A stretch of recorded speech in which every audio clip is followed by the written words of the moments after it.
Fala galera, dando continuidade à nossa trilha de conhecimento Programação Orientada a Objetos, elaborado pelo PET Computação da UFPB, daremos continuidade ao nosso estudo do paradigma de PO utilizando a linguagem Java.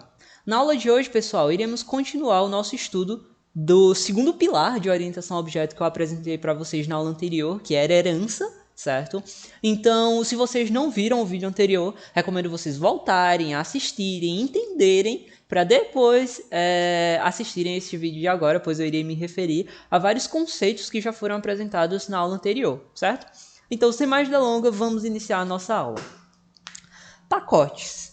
Pacotes, gente, basicamente eles são eu vou fazer uma analogia que eu gosto, que eles podem ser associados a gavetas e um guarda-roupa. Então tu tem um guarda-roupa com 3 gavetas, uma gaveta A, B e C. Então é como se tu tivesse 3 pacotes A, B e C, certo?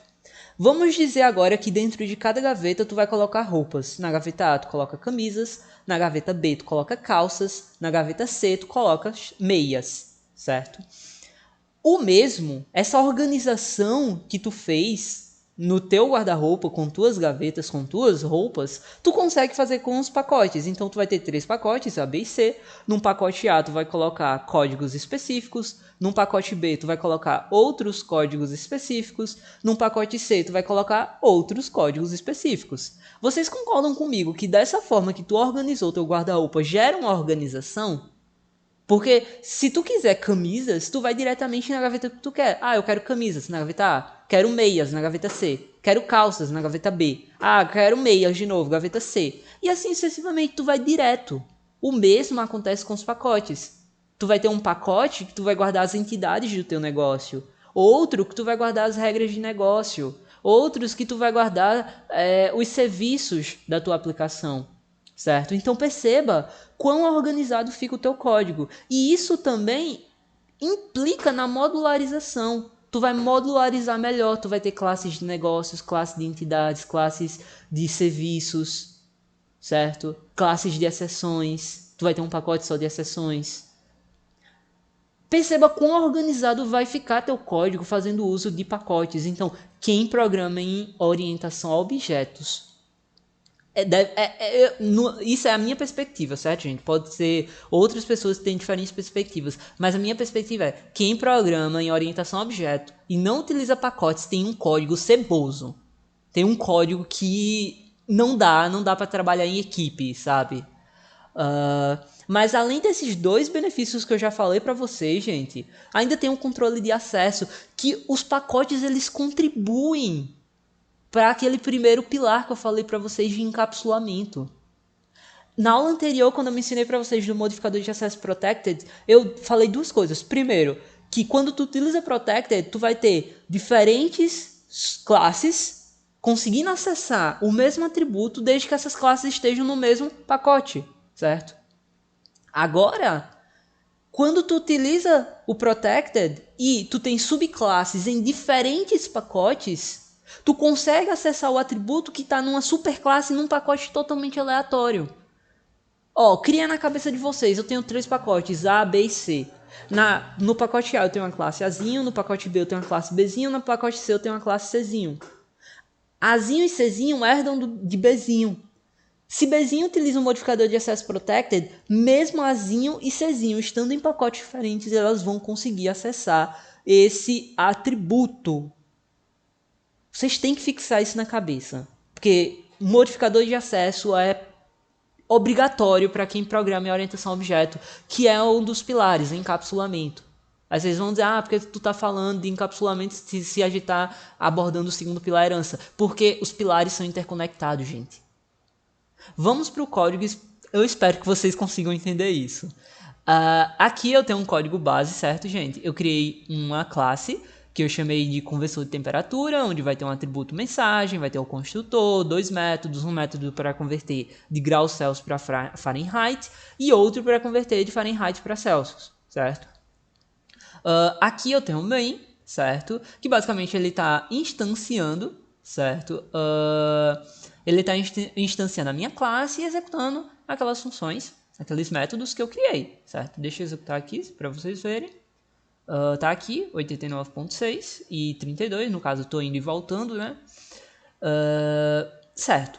Mas o que eu quero mostrar para vocês é a questão dos pacotes. Perceba que aqui na minha classe main, eu estou utilizando aqui em cima, ó, a palavra reservada package, que é uma palavra reservada para se referir ao nome do pacote, e em seguida o nome do pacote. Agora aqui na minha classe conversor de temperatura, eu faço package, qual o pacote que a minha classe está? Converter.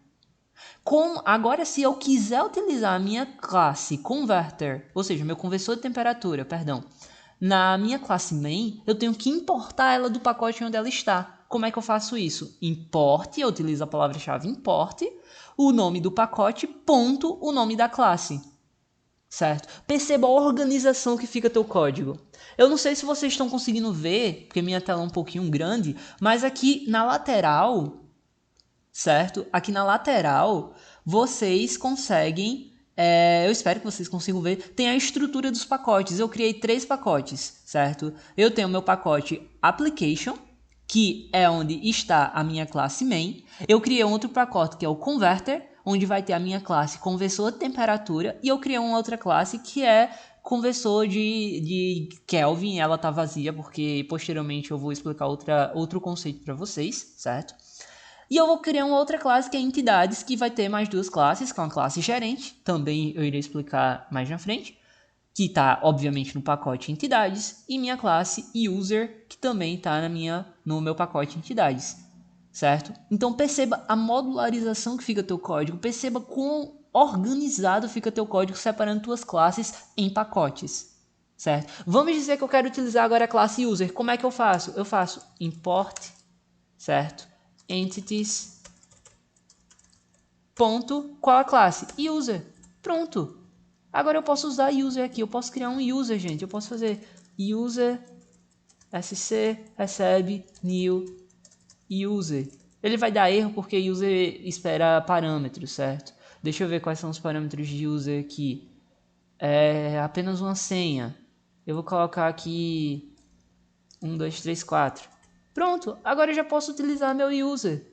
Perceba a organização, a simplicidade, certo?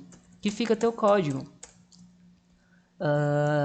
Aí você pode dizer, mas eu tenho que ficar toda vez dizendo import e tal. No Eclipse não é preciso, basta você fazer assim, ó, user sc igual a new user. Aí eu vou criar a senha aqui, 1, 2, 3, ponto e vírgula. Ele vai dar o erro. Eu clico aqui, ó, nesse cantinho direito, e ele vem aqui, ó, import user, e ele já importa para mim, certo? Pelo menos no Eclipse, eu não sei em outras IDEs, certo? Então é isso, gente, pacote é isso, se resume a isso, mas tem um poder enorme. Vamos continuar. Classes final, certo? Quem trabalha com a herança tem que saber o que é uma classe final. Classe final, gente, são classes que não podem ser herdadas. É como se fosse teu último estágio, certo? Imagina uma classe que não tem mais... Vamos pensar no contexto de Pokémon. Não sei se vocês já assistiram. Os Pokémons eles não vão evoluindo. Eu vou ter um nível 1, nível 2, nível 3 e assim sucessivamente. Só que chega uma fase que eles não evoluem mais. Pronto, é como se essa última fase eles tivessem um final neles. Não é possível herdar mais daquele Pokémon, certo? Eles não conseguem mais evoluir, certo? Então, classes, como é que eu digo que a classe ela não pode ser herdada? Eu utilizo a palavra final em sua declaração. Agora vamos para o código que eu vou mostrar para vocês. Eu criei a minha classe converter, certo? E nela eu coloquei public final. Normalmente é assim, gente, é o public class. Só que se eu fizer isso aqui, agora vocês estão entendendo porque eu criei uma classe Kelvin converter, certo? Se eu tirar o final da minha classe conversor de temperatura, eu consigo a minha classe Kelvin, ela consegue herdar do conversor de temperatura. Eu posso fazer extends, como a gente aprendeu na aula anterior, temperature converter. Agora, se eu colocar o construtor, adicionar o construtor, ela funciona normalmente. Só que se eu colocar a minha classe conversor de temperatura como final e voltar na minha classe Kelvin, eu não consigo mais herdar. A ideia ela vai dizer, o tipo conversor Kelvin não pode ser subclasse de uma classe final, porque classes final elas não podem ser herdadas, certo? E isso aqui tem um impacto gigantesco. É a mesma ideia que eu estava falando para vocês dos Pokémons. Pokémons eles vão ter as evoluções. Só que na última evolução, é como se chegasse na última evolução e ele não evoluísse mais. É isso. Quando tu cria uma classe final, é isso. Ela não evolui mais. A ideia é essa. Vamos lá, continuando. Aqui está o código, né? Se vocês quiserem parar um pouquinho, pegar o código e jogarem na ideia de vocês, para vocês testarem, certo? E métodos final. Métodos final segue a mesma ideia de classes final. Se uma classe final ela não pode ser herdada, um método final ele não pode ser sobrescrito. Então, vamos lá para o código. Eu vou voltar aqui, eu vou fechar agora meu conversor de temperatura, vou fechar a minha classe Kelvin e vou abrir minhas classes gerente e user. Vocês agora estão entendendo por que eu criei essas classes, certo? A minha classe user é uma superclasse, certo? Ela basicamente tem um atributo senha, certo? O construtor, que obviamente atribui senha, e ele tem um método final que basicamente ele verifica a senha. E eu criei uma classe gerente, certo? Que ela vai ter alguns atributos adicionais, como por exemplo o nome. Eu poderia até fazer assim, gente. Eu vou pegar o nome, como user é uma, digamos assim, é mais genérica, então ela teria que ter os atributos mais genéricos, né? Então deixa eu só ajeitar isso aqui. Aí eu tenho que ajeitar aqui agora, porque nome tem que ser passado no super, e eu removo esse aqui, certo? Deixa eu tirar aqui. Ao vivo, hein, gente? Pronto. Eu tenho minha superclasse user, certo? Ele tem esse método final e eu vou ter minha classe gerente, onde vai ter o atributo salário. O gerente ele vai passar o nome e a senha, certo? Para o user. Na verdade, gente, deixa eu trocar o nome dessa classe, porque user... Não, eu vou colocar person, que fica melhor, certo? Person... Porque não faz muito sentido. Eu não sei se vocês concordam. Aqui.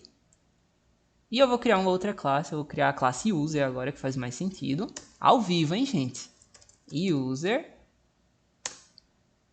E user, ela vai fazer um extends de quem? De person. Deixa eu colocar o construtor. Pronto. Certo? Ao vivo, ao vivo. Pronto, então eu tenho minha superclasse agora chamada person, certo? E person, ela vai ter o quê? Ela vai ter um nome, uma senha, certo? Vai verificar a senha, certo? Eu vou ter minha classe gerente, perdão, aqui tem que ser person, certo? Que ela agora está herdando de person. E minha classe user, que também herda de person.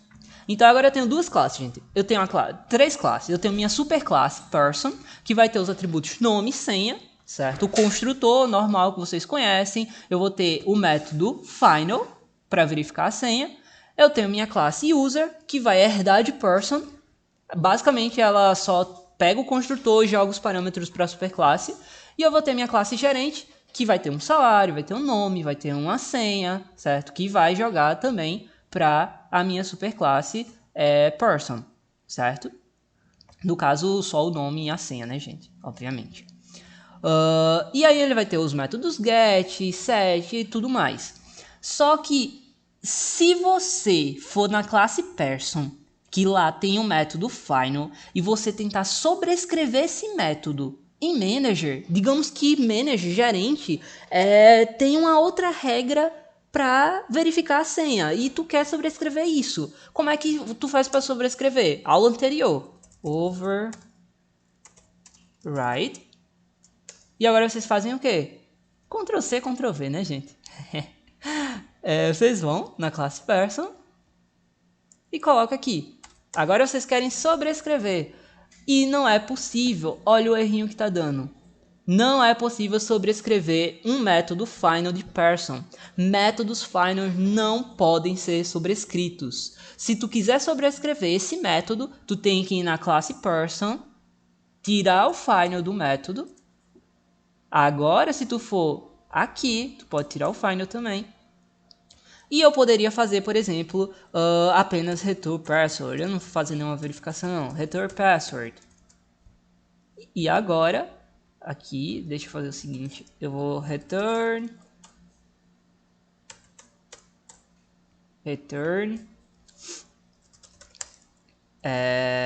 Eu vou retornar 12 não. True. Pronto. Retornar true. Basicamente, ele vai fazer um return de true. Certo? Então, agora eu consegui sobrescrever. Agora, se eu voltar na minha classe person e colocar final, olha o erro que vai dar. Voltando lá. Novamente, ele vai dizer, ó, não é possível sobrescrever o método final da classe person. Agora vocês podem dizer, certo, mas isso só acontece classe e subclasse? Sim, gente. Agora, eu não tenho minha classe gerente. Se eu vier nesse método que eu sobrescrevi e colocar um final, se outra classe herdar de gerente, essa outra classe ela não pode sobrescrever. Vocês estão entendendo? Eu posso utilizar final na minha hierarquia, certo? De classes, só que a classe que utilizar o final, ela não pode ter filhos. Ela não pode ter subclasses. Então, vamos continuar. E é isso, gente. Eu espero que vocês tenham gostado dessa aula. Nós finalizamos o conteúdo de herança, nosso segundo pilar. Tá faltando só mais um pilar para a gente finalizar, fechar o paradigma de POO. Espero que vocês tenham gostado da aula. Deixem um like, comentem e até a próxima. Tchau, tchau, gente.